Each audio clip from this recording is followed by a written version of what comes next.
CGD 2025 mismatch documents, जो अभी तक मैंने इस बारे में वीडियो नहीं बनाया था, बीच में बनाया था, जब मिसमैच डॉक्यूमेंट्स में किन किन बच्चों को डालते हैं।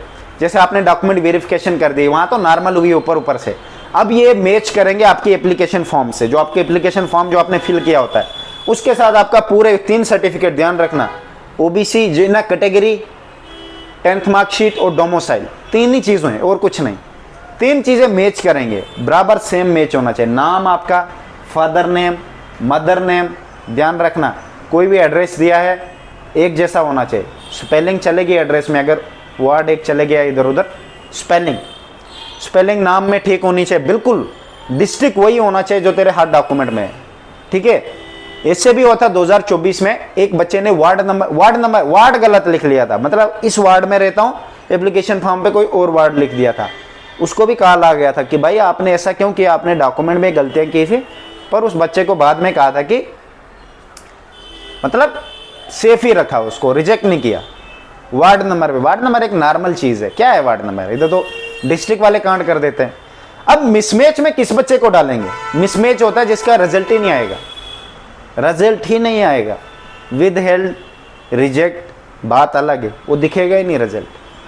वैसे ही होंगे, आपके सामने वीडियो डालूंगा फाइनल रिजल्ट के बाद, जो मुझे आके बोलेंगे भैया मेरा तो नाम ही नहीं आया, भैया मेरा तो यही नहीं आया, भैया मेरा तो वो नहीं आया, कुछ नहीं आएगा उसका।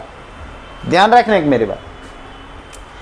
डिस्ट्रिक्ट गलत हुआ, अगर आपने एप्लीकेशन फॉर्म पे जो डिस्ट्रिक्ट डाला है और आपके डॉक्यूमेंट्स में कोई और डिस्ट्रिक्ट है, बच गया गेम, ठीक है मेरे भाई। 2026 का फॉर्म फिल कर ले और डॉक्यूमेंट न्यू से बनवा ले।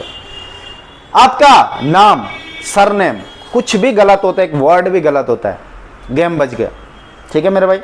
आपके फादर नेम कुछ भी गलत हुआ, गेम बच गया। आपके मदर नेम कुछ भी गलत हुआ, गेम बच गया। आपकी डेट ऑफ बर्थ गलत हुई, गेम बच गया। ये जो भी मैंने बोला गेम बच गया, मतलब आप मिसमैच डॉक्यूमेंट्स में आओगे, ठीक है मेरे भाई। मिसमैच डॉक्यूमेंट्स इसको ही कहा जाता है।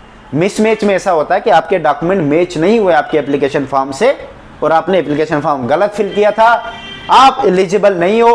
क्योंकि यही जो चीज़ें हैं ये आपकी अभी के लिए नहीं, 60 साल तक उधर रखी जाएंगी कि ये बंदा हमारी फोर्स में जॉब करता है। कल को तेरे साथ कोई हादसा हो जाता है, उनको तो पता ही नहीं चलेगा कहाँ का बंदा है, कुछ पता ही नहीं। डॉक्यूमेंट में फादर नेम कुछ है, इधर कुछ है, तुम्हारे पास आइडेंटिटी कार्ड है उसमें कुछ और होगा, तो अलग अलग नहीं चलेगा भाई। बाप तेरा अगर एक है तो एक के ही होना चाहिए, 10-10 का नाम अलग अलग करके ये नहीं चलेगा। यहाँ पे ये घर थोड़ी ना है, क्या घर का सोचता है क्या?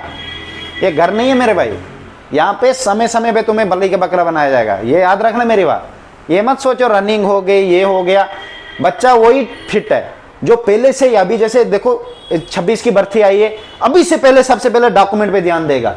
मुझे 3 डॉक्यूमेंट होने चाहिए जो मेरे सबसे बेस्ट है, डोमिसाइल, कैटेगरी और क्या 10th मार्कशीट, ये 3 मैच होनी चाहिए, और यही 3 एप्लीकेशन फॉर्म से मैच होनी चाहिए। बात खत्म, उसे कुछ किसी चीज पर ध्यान नहीं देना है। रिटर्न एग्जाम पे देगा, बस ये 3 सर्टिफिकेट है। रिटर्न एग्जाम पे देगा, टारगेट स्कोर रखना है 120, उसको सबसे पहले देखना है मुझे हाई स्कोर किस में लेना है। जब वो 120 दिमाग में सोचेगा, अगर इससे इंटेलिजेंट होगा तो 150 भी ले लेगा, अगर नहीं हुआ तो उसके बीच में तो डेफिनेटली लेगा। फर्स्ट प्रेफरेंस लेनी है, अपनी पसंदीदा फोर्स भी तो मिलनी चाहिए। ये थोड़ी ना कि बस पास मार्क हो जाऊं, बस वो नहीं चलता भाई। उसके बाद वो रनिंग के लिए मेहनत करेगा, फिर मेडिकल, आराम से डॉक्यूमेंट वेरिफिकेशन में सो जाएगा घर आके, तुम्हारी तरफ से ना रोएगा, बाप की स्पेलिंग गलत है, माँ की स्पेलिंग गलत है, पता नहीं क्या क्या गलत है डॉक्यूमेंट में, कुछ किया ही नहीं पूरे साल, सोए हुए हैं।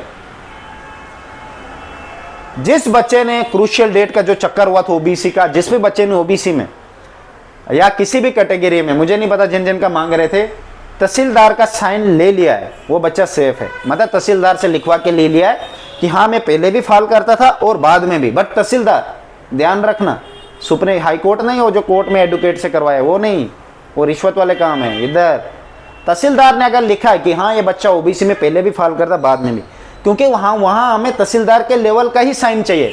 जब तहसीलदार ने लिख लिया कि फाल करता तो क्या फ़र्क पड़ता भाई, फिर तो तू सेफ है, कोई कुछ नहीं करेगा। तहसीलदार ने साइन किया ना, स्टैंप तहसीलदार ने ठोकी है।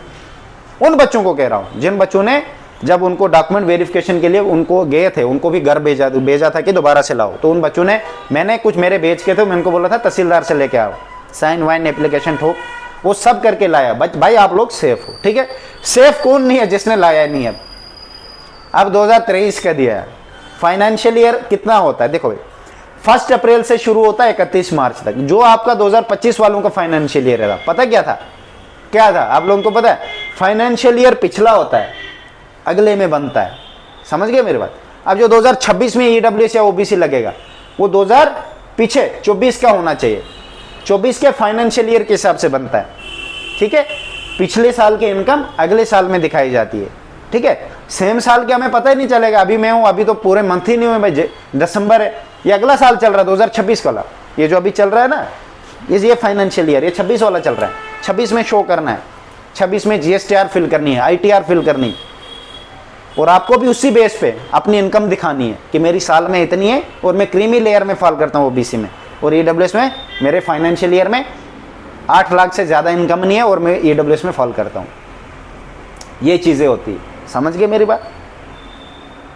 तभी मैं कहता हूँ, आप लोग कहते हैं ना 2023 2021 का दिया हमने तो उन्होंने ले लिया। फिर वही बात भाई, ले लिया क्या मतलब? ले लिया तो कोई बात नहीं, वो तो बाद में बताएगा ना क्या लेगा क्या नहीं लेगा, ठीक है। Best of luck.